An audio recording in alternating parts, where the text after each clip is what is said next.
ಕೇಳ್ರಪ್ಪ ಏನಾದ್ರು ಕೇಳಪ್ಪ.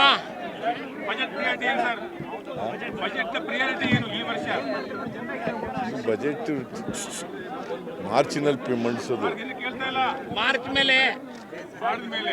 ಮಾರ್ಚ್ನಲ್ಲಿ ಬಜೆಟ್ ಮಂಡಿಸ್ತೀವಿ.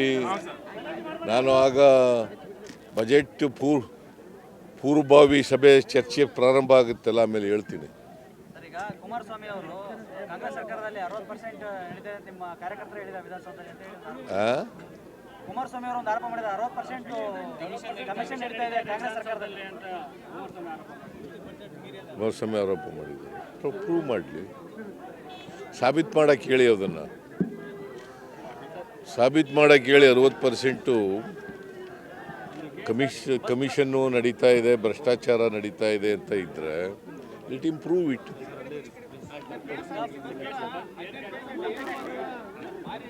ಬರೀ ಆರೋಪ ಮಾಡೋದಲ್ಲ, ಆರೋಪ ಮಾಡಿದ ಮೇಲೆ ಅದನ್ನು ಸಾಬೀತು ಮಾಡಬೇಕಲ್ವಾ.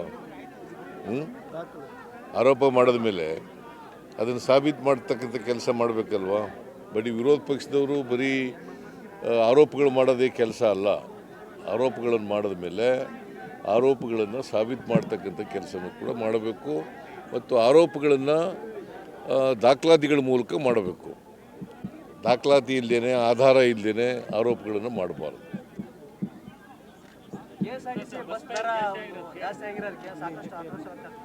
KSRTC ಬಸ್ ದರ ಎಲ್ಲ ಕಾಲದಲ್ಲೂ ಕೂಡ ನಡ್ಕೊ ಬಂದಿದೆ, ಎಲ್ಲ ಸರ್ಕಾರಗಳಲ್ಲೂ ಕೂಡ ನಡ್ಕೊ ಬಂದಿದೆ. ಬಿಕಾಸ್ ಅಲ್ಲಿ ನೌಕರರ ಸಂಬಳ ಜಾಸ್ತಿ ಆಗ್ತದೆ, ಡೀಸೆಲ್ ಬೆಲೆ ಜಾಸ್ತಿ ಆಗ್ತದೆ, ಬಸ್ಸನ್ನ ಕೊಂಡ್ಕೊಳ್ತಕ್ಕಂಥದ್ದು, ಬಸ್ಸಿನ ಬೆಲೆ ಕೂಡ ಜಾಸ್ತಿ ಆಗ್ತಾ ಇರ್ತದೆ, ಮತ್ತು ಇನ್ಫ್ಲೇಷನ್ ಕೂಡ ಇರ್ತದೆ. ಸೊ ನಾವು ಬೆಲೆ ಏರಿಸಿ 5 ವರ್ಷಗಳ ಹಿಂದೆ 2000 ಇಸ್ವಿನಲ್ಲಿ ಬೆಲೆ ಬೆಲೆ ಹೆಚ್ಚಿಗೆ ಆಗಿದ್ದದು. ಸೊ ನಮ್ಮ ಎಲ್ಲ KSRTC ಕಾರ್ಪೊರೇಷನ್ಗಳಿದ್ದಾವಲ್ಲ, ಅವು ಎಲ್ಲ ತೊಂದರೆಯಲ್ಲಿದ್ದಾವೆ ಅಂತ ಹೇಳಿದ್ರು. ಹಾಗಾಗಿ ಮತ್ತು ಭಾಳ ದಿನಗಳಿಂದ ಬೇಡಿಕೆ ಇತ್ತು, ಅದಕ್ಕೋಸ್ಕರ ಮಾಡಿದ್ದೀವಿ. ಈಗ BJP ಅವ್ರ ಕಾಲದಲ್ಲಿ ಆಗಿರಲಿಲ್ವಾ, ಕುಮಾರಸ್ವಾಮಿ ಕಾಲದಲ್ಲಿ ಆಗಿರಲಿಲ್ವ, ಬೆಲೆ ಏರಿಕೆ ಆಗಿರಲಿಲ್ವ? ಇಲ್ಲ, ಮಾಡಿಲ್ಲ ಅಂತ ಹೇಳಲಿ ನೋಡೋಣ. ಈಗ ಕೇಂದ್ರ ಸರ್ಕಾರದಲ್ಲಿ ಮಾಡಿಲ್ವಾ, ರೈಲ್ವೆ ದರ ಏರಿಸಿಲ್ವಾ?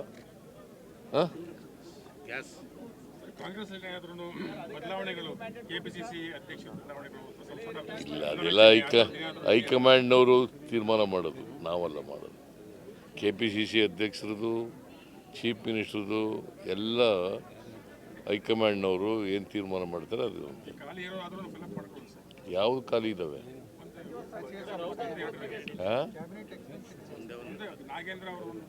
ಹೌದೌದು, ನಾಗೇಂದ್ರ ಅವರದು ಹೈಕಮಾಂಡ್ನವ್ರ ಜೊತೆ ಮಾತಾಡಿ ಅದನ್ನು ಭರ್ತಿ ಮಾಡ್ತಕ್ಕಂಥ ಕೆಲಸ.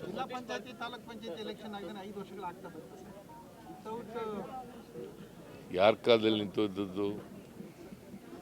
ಯಾರ ಕಾಲದಲ್ಲಪ್ಪ ನಿಂತೋದದ್ದು? ಅದು ಯಾವುದೇ ಸರ್ಕಾರ ಅಲ್ಲ, ಕೋರ್ಟ್ ಮುಂದೆ ಹೋಗಿದೆ, ಕೋರ್ಟ್ನಲ್ಲಿ ಇತ್ಯರ್ಥ ಆಗಬೇಕು. ನಾವು ಎಲೆಕ್ಷನ್ ಮಾಡೋಕ್ಕೆ ತಯಾರಾಗಿದ್ದೀವಿ.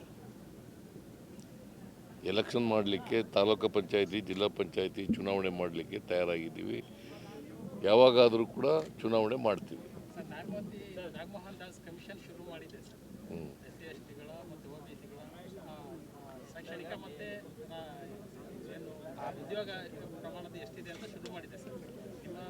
ಎಲ್ಲ ಒಳ ಮೀಸಲಾತಿ ಬಗ್ಗೆ ಸುಪ್ರೀಂ ಕೋರ್ಟ್ನವರು ಒಳ ಮೀಸಲಾತಿ ಮಾಡಬೇಕು ಅಂತ ಹೇಳಿದ್ದಾರೆ. ಆದರೆ ಕೆಲವರು ಎಂಪಿರಿಕಲ್ ಡಾಟಾ ಇಲ್ಲ ಅಂತಕ್ಕಂಥ ಇದ್ದರಿಂದ ನಾಗಮೋಹನ್ ದಾಸ್ ಅವರ ಅಧ್ಯಕ್ಷತೆಯಲ್ಲಿ ಸಮಿತಿಯನ್ನು ಮಾಡಿದ್ದೀವಿ. ನಾವು ಒಳ ಮೀಸಲಾತಿ ಮಾಡಲಿಕ್ಕೆ ಬದ್ಧರಾಗಿದ್ದೀವಿ.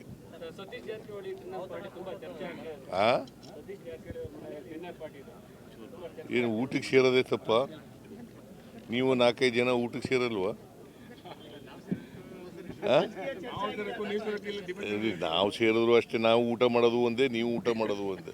ಇಲ್ಲ ನಾನ್ ವೆಜ್ ತಿಂತೀವಿ, ಇಲ್ಲ ವೆಜಿಟೇರಿಯನ್ ತಿಂತೀವಿ.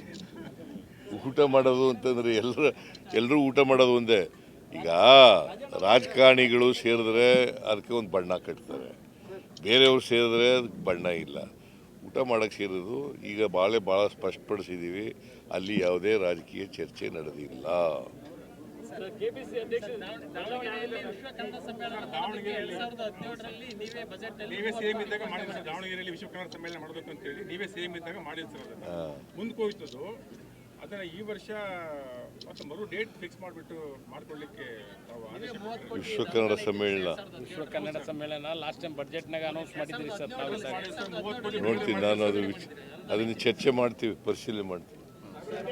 ಪರಿಶೀಲನೆ ಮಾಡ್ತಾರಪ್ಪ. ಕೆಪಿಸಿ ಅಧ್ಯಕ್ಷ ಬದಲಾವಣೆ ಆಗುತ್ತೆ.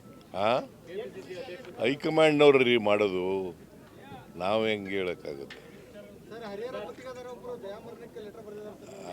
ಹರಿಹರ ಗುತ್ತಿಗೆದಾರೊಬ್ಬರು ಅಮೌಂಟ್ ಸ್ಯಾಂಕ್ಷನ್ ಆಗಿಲ್ಲ ಅಂದ್ರೆ ದಯಾಮರಣ ಕೋರಿ ನಿಮ್ಗೊಂದು ಲೆಟರ್ ಬರೆದಿದ್ದಾರೆ. ಲೆಟ್ರ್ ಯಾರಿಗೆ ಗೊತ್ತಿಲ್ಲ ನನಗೆ. ಅದು ಏನು ಅಂತ ವಿಚಾರ ಮಾಡ್ತೀವಿ. ಸರ್ಕಾರದಾಗ ಐತಂತೆ ಬಿಡುಗಡೆ ಏನೋ ವಿಚಾರ ಮಾಡ್ತೀವಿ. Thank you.